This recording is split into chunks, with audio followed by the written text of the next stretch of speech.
Évangile de Jésus-Christ, selon saint Matthieu 17, 10, 13. Descendant de la montagne, les disciples interrogèrent Jésus. Pourquoi donc les scribes disent-ils que le prophète Élie doit venir d'abord? Jésus leur répondit, Élie va venir pour remettre toutes choses à sa place. Mais je vous le déclare, Élie est déjà venu.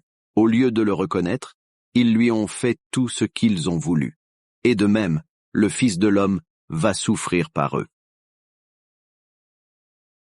Alors les disciples comprirent qu'il leur parlait de Jean le Baptiste. Acclamons la parole de Dieu.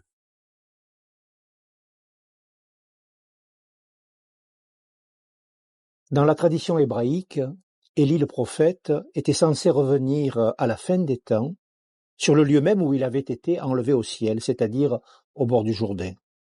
Ce Jourdain, il est en quelque sorte la porte d'entrée de la terre promise, là où Josué était passé avec le peuple d'Israël. C'est un lieu de passage, c'est un lieu pascal, c'est aussi le lieu, bien sûr, où Jésus a été baptisé par Jean-Baptiste.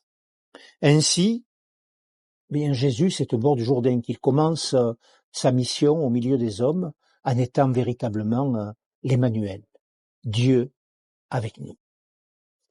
Et il inaugure les temps nouveaux en étant pleinement Emmanuel.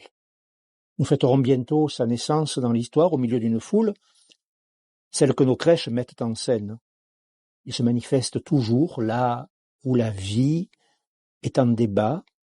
Puissions-nous le reconnaître présent dans le quotidien de nos existences.